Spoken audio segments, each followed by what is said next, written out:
ગુસ્સો ક્યારે આવે છે? When you lose control. When you lose control. જી હા, yes, very nice, very nice. આપણું ધાર્યું ન થાય, જ્યારે આપણને એમ લાગે કે પરિસ્થિતિ આપણા કાબુની બહાર જઈ રહી છે, ત્યારે કંટ્રોલ આવે, ત્યારે ગુસ્સો આવે. Van you lose control. Control over people, control over situations, control over results. બરાબર? કારણ કે કશું તમારા ધાર્યા પ્રમાણે, અપેક્ષા પ્રમાણે નથી થઈ રહ્યું, એટલે તમને ગુસ્સો આવે. Right. The next question is કે એ ગુસ્સો કરવો કેટલો એ સમયે યોગ્ય છે, અને ગુસ્સો કરવાથી પરિણામ બદલી શકે છે. બીજું કે દેર ઇઝ આખું એંગર મેનેજમેન્ટનો અલગ શાસ્ત્ર છે, પણ યુઝ્યુઅલી એવું કહેવાય છે કે જ્યારે તમને ગુસ્સો આવે છે ત્યારે તમારું સર્વાઈવલ બ્રેન જે છે એ એક્ટિવ થઈ જાય છે. Okay, so there are 2 types of areas. એક જેને એમિગડેલા કહેવાય, ઓકે, લિમ્બિક સિસ્ટમ, એટલે કે જે ઇમોશનલ બ્રેન છે, ઓકે, જે ઇમોશન્સ પર જ કામ કરે છે. રસ્તા ઉપર ગાડી ટકરાઈ જાય અને એક જણ રોડ રેજમાં બીજાનું ખૂન કરી નાખે, એ શું છે? પ્રાણી વૃત્તિ જ છે ને.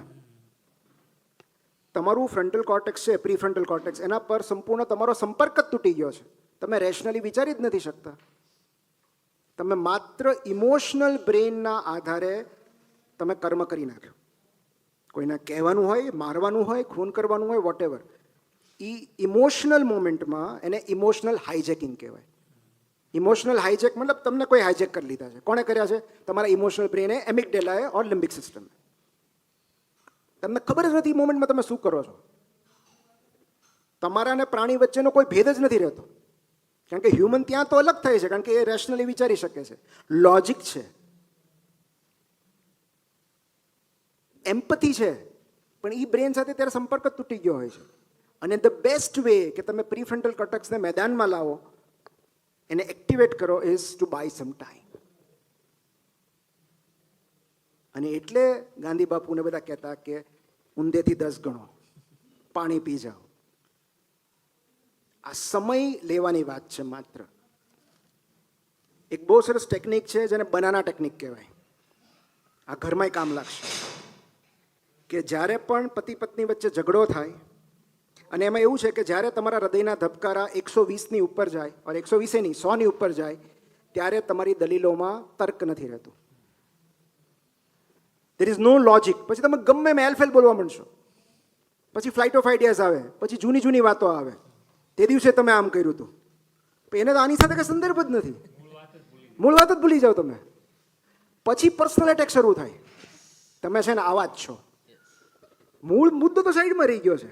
તમે આવા છો, તમારા ફેમિલી આવું છે, તમારા મમ્મી આવા છે. બરાબર? આ પર્સનલ એટેક ક્યારથી શરૂ થયા? જ્યારે તમારું ધીરે ધીરે ઇમોશનલ હાઇજેકિંગ શરૂ થઈ ગયું છે. You are losing control or you are losing contact with the reality.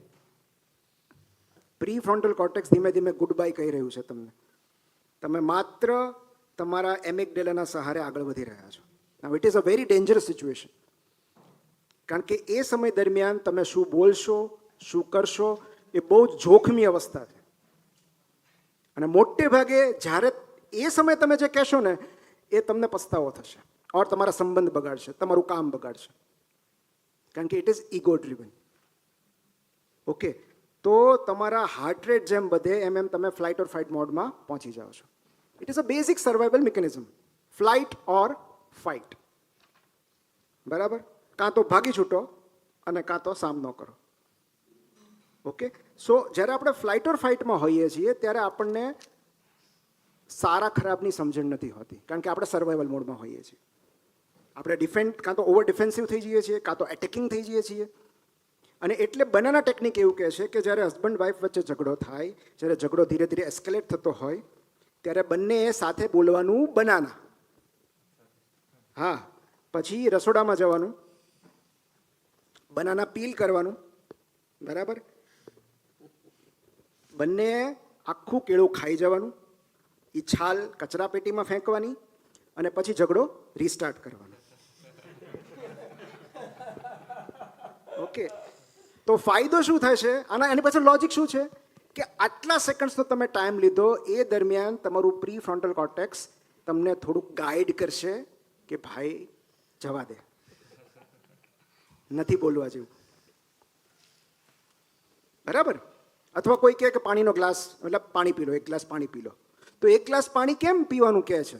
પાણી પીવાથી કંઈ થતું નથી, એ તમને ટાઈમ મળી જશે, તમે સર્વાઈવલ વૃત્તિમાંથી બહાર આવી જશો.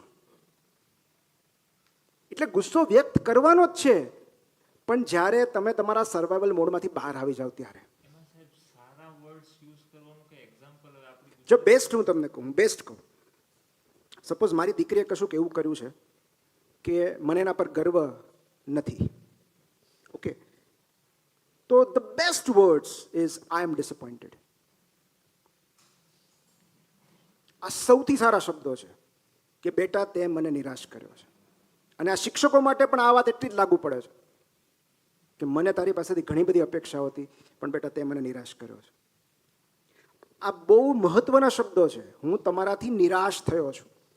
સામેવાળી વ્યક્તિ સાહેબ ઈ નિરાશાને એટલું મોટી વસ્તુ સમજે ત્યારની વાત છે ને. હવે ફેમિલીમાં એકબીજાના ઇમોશન્સને સમજી શકતા હોઈએ, બચ્ચાઓને એમ થાય કે નહીં મા બાપ નારાજ થઈ જશે, એ મારી માટે બહુ મોટી વસ્તુ છે. પણ આમ બીજા લોકો સાથે ફેમિલીની બહાર આપણે ગુસ્સો દર્શાવવાનો એવો મોકો મળે અને આપણે એને એમ કહીએ કે ભાઈ હું તારાથી નિરાશ છું, તો એમ કે ભલે તું નિરાશ થઈ જાય. હા, પણ એમ નહીં તો પછી એવા લોકો સામે તમને એવું આપણો દરેક વ્યક્તિ આપણા ગુસ્સાને લાયક નથી હોતી. ત્રાહિત સામે તો આપણે ગુસ્સો નથી કરતા. ગુસ્સો કોની સામે કરશો તમે? તો everybody doesn't deserve our anger. એને સાચવીને રાખવી જોઈએ. તમે અવારનવાર બધા પર ગુસ્સો, તો ગુસ્સાનું કંઈ મહત્વ જ ન રહે. અને ગુસ્સો વ્યક્ત કરવાનો શ્રેષ્ઠ વે છે ને, ઇટ ઇઝ પેસિવ એગ્રેશન. આ બહુ ખતરનાક છે, પણ હવે તમે પૂછો છો એટલે હું કહી દઉં. You know, passive aggression. Passive aggression એટલે તમે બોલવાનું બંધ કરી દો. તમે એક જ શબ્દમાં જવાબ આપો. અચાનક તમારું મૂડ ફરી જાય, કારણ કે અબોલા લેવા એ પણ એગ્રેશન છે. વર્ડ સાથે એક્સપ્રેશન પણ બહુ અગત્ય છે ને, કે તમે એક્સપ્રેશન, તમે નારાજ છો, તમે દુઃખી છો, એ તમે સારી ભાષામાં પણ વ્યક્ત કરી શકો. એની માટે કુહાડી લઈને પાછળ પડવાની જરૂર નથી હોતી. બટ સર, સોસાયટી તો એવી રીતના વર્ક નથી કરતી ને. સોસાયટી તો એકી રીતે વર્ક નથી કરતી બેટા. તમારા ગુસ્સાથી સોસાયટી બદલાશે એવું લાગે છે તમને?